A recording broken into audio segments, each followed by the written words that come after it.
They formed the band Keane. Good morning. Morning. This is your fourth release called Strangeland. So you're touring on that now. You're going to be performing tonight here in Toronto.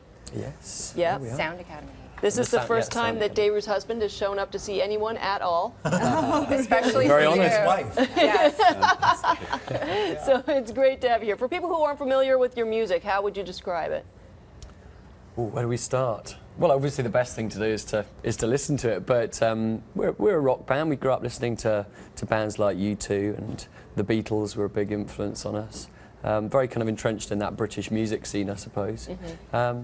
I was going to say I love listening to you guys, and it's because I'm a little piney, and there's a lot of pining in your music, wouldn't you say? Yeah, there's a bit of that English melancholy thing going on. But, yeah, we try and balance like melancholy lyrics with kind of uplifting tunes. Is that sort of the tone in this album? Is it sort of getting back to where you guys were a few years ago, or how would you describe it?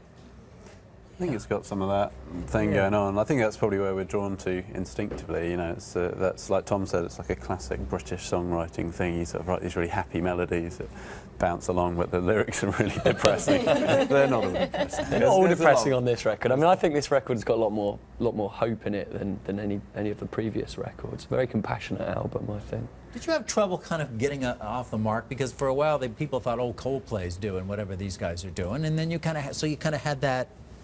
You had to punch through that somehow.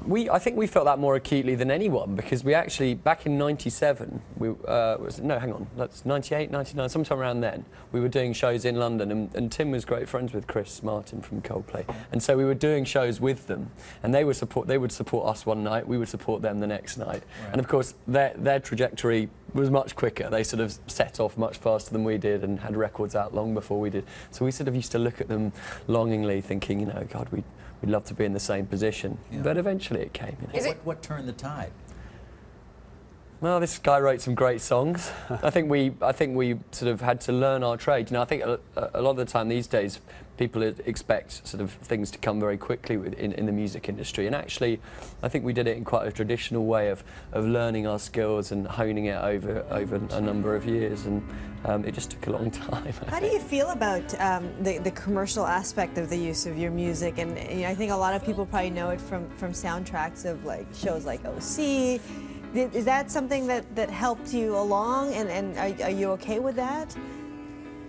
I'm just glad when people hear our music at all. I mean, it's, you know, things are so, the way people hear music now has changed so much, and you just gotta, if you believe in your songs, you just gotta hope that you can get them out there. The music somehow. business is such a funny business. I can't think of another business where success equals crap. You said it. Right?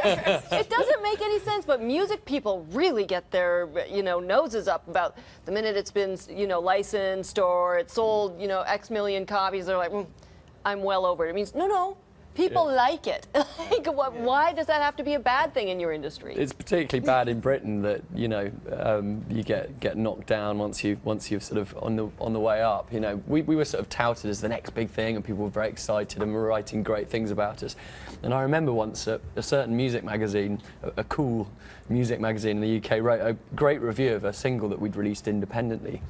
And then we released the same single with a major label once the album had done quite well, and they slated it with the second review. So it just shows that that's the way people react. I think it's particularly hard in the UK. When we come to North America and Canada, it's been different. It is a crazy business, though, because now you've got all of these talent shows, which are so much a part of the public consciousness, and people come out of those things like racehorses, and then you don't. You know, I don't know whether they intend to have a good arc in their career or not. What is the key to longevity in the music industry now? I mean, is there any way to figure that out? You've definitely got to work hard, but I think the basic truth is that the good stuff always comes through, you know, and the bad stuff, you know, always falls eventually.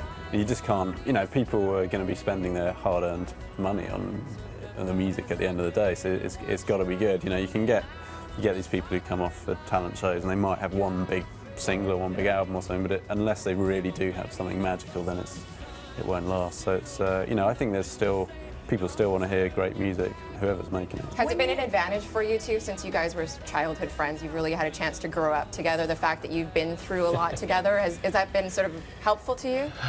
Yeah, I think it probably has. Yeah, you know, we've met some challenging times along the way. Let's put it that way. Are you relating to each other? Oh yeah, I mean we're very British. Has he changed? Do you think he's changed? And do you think he's changed?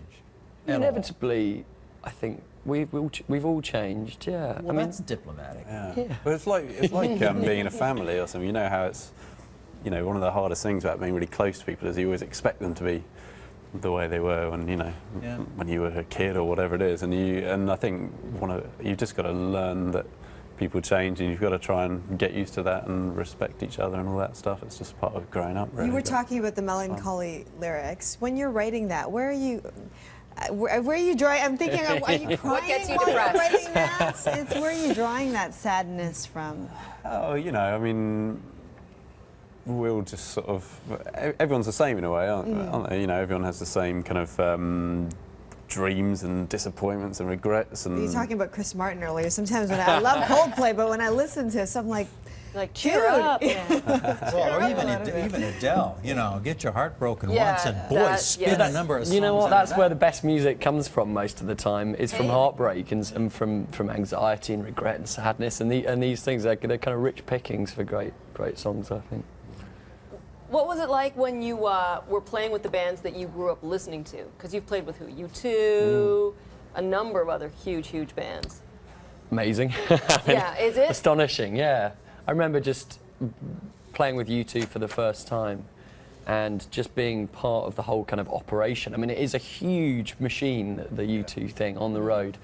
You know, hundreds of crew and then obviously meeting the guys. But actually the sweet thing was, despite this huge entourage and this huge show they put on, they're just four blokes from Really? Dublin who are in a band. Do you know what I mean? That's And awesome. they're very sweet and very lovely, and their hearts are just all about making music, which is something we really identified with. We're so glad you could come by, and we want to mention that if you go to morningshow.ca, you can find out how to win a pair of tickets to Keane's concert, which is happening tonight at the Sound Academy. Tom Chaplin and Tim Rice Oxley, thank you so much for being here. Thanks for having us. We're going to take a break. Back in a minute. Let's go down to the